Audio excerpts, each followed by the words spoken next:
Hey guys, it's Oswald Rodridian here, aka Oz. Today I'm going to be showing you how to set up a planetary interaction colony.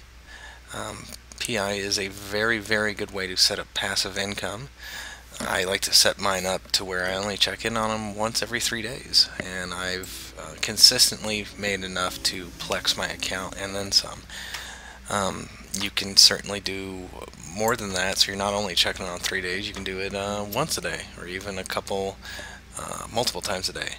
But I always like to just put the least amount of effort in as possible when it comes to PI and get great results, and that's what I'm going to show you how to do.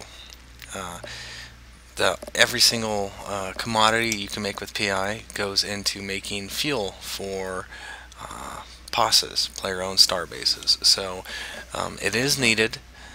It is definitely needed because there are thousands of POSs out there in space.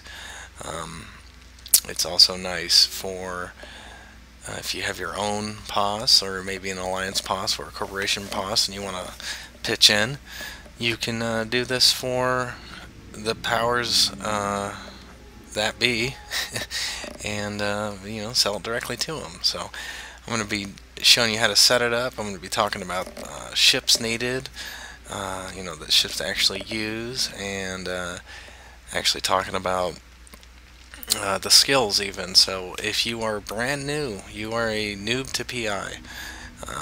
Everybody starts somewhere. So if you are a noob to PI, I will show you what you need to do and what steps you need to take to actually set up a successful colony and a successful,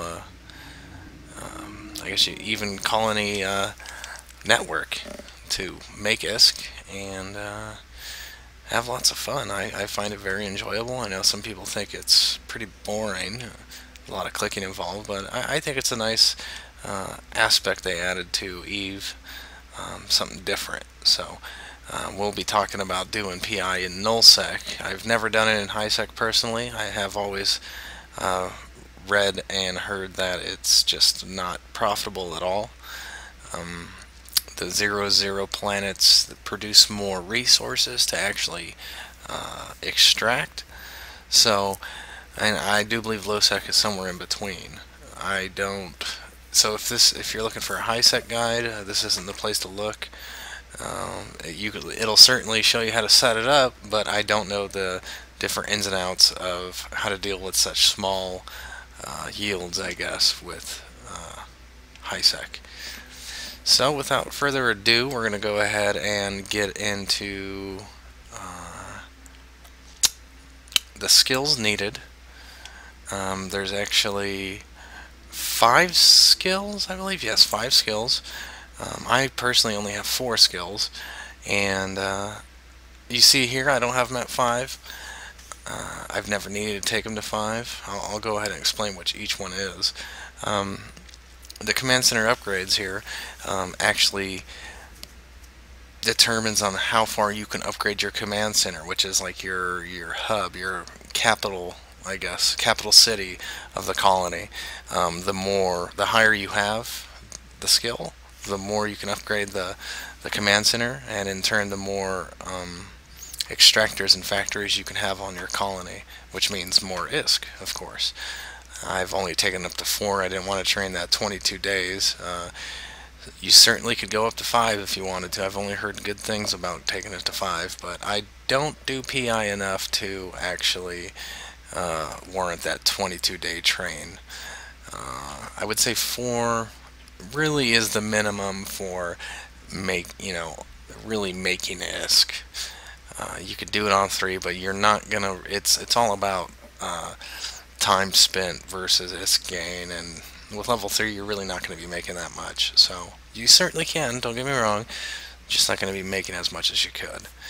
The next one here, interplanetary consolidation, is actually determines how many planets you can have in your network. You start out only with 1 planet if you don't have the skill. I've taken it up to level 3 here for 4 planets. In all the time I've been doing PI, I've never needed it past 3. I've never needed more than 4 planets. I focus on making 1 or 2 commodities, and 4 planets suits me just fine. So if you certainly are getting serious, you want to get you find out you like PI and you're getting serious about it, take that up. Take that all the way up to 5. Take command center upgrades up to 5 too. If you're serious about PI, you can certainly make enough to plex doing with the skills I have. So if you took it up even higher, you make a little extra change too. So planetology is a very important skill. The higher you have the skill, the better your scans are on the planet. Um, when I say scans, I mean when you go to the planet, you go into the PI view, you actually scan for the resources to extract, to mine. So the higher that skill, the clearer the scans will be, which in turn means the higher your yields will be.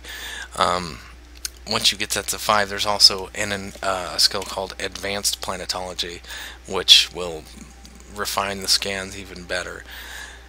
I only have level 3. I would take that up to 4. You can, like I said, what I'm showing you here is bare minimum.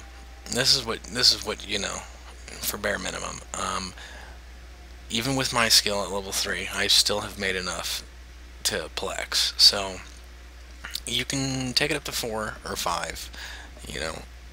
If you're serious about PI, take it up to 5 for sure. Trust me on that one.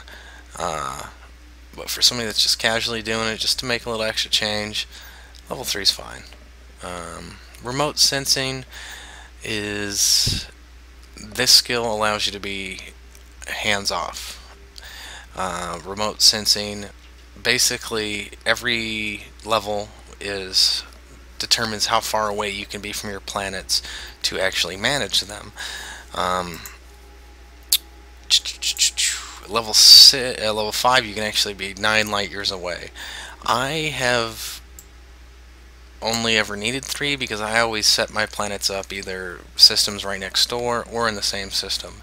So I've never needed all the way to 5. If you're setting up planets all across a constellation for maximum profit, then definitely get that to 5.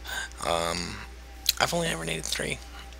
I don't, I set mine up really close to home.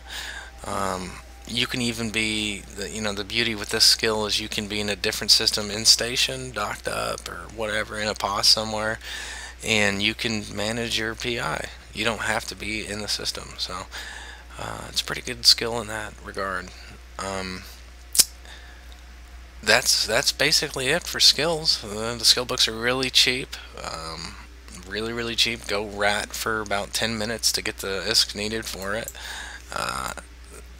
And that's it, really. I mean, if you don't want to rat, sure, ask somebody in corporation or alliance. I'm sure they'll fund you the 10 million ISK or whatever, for those 4 skills. If even that, it's probably more like 3 mil. But that wraps up this episode. Next episode, we'll go ahead and talk about ships and all that fun stuff. Fly safe.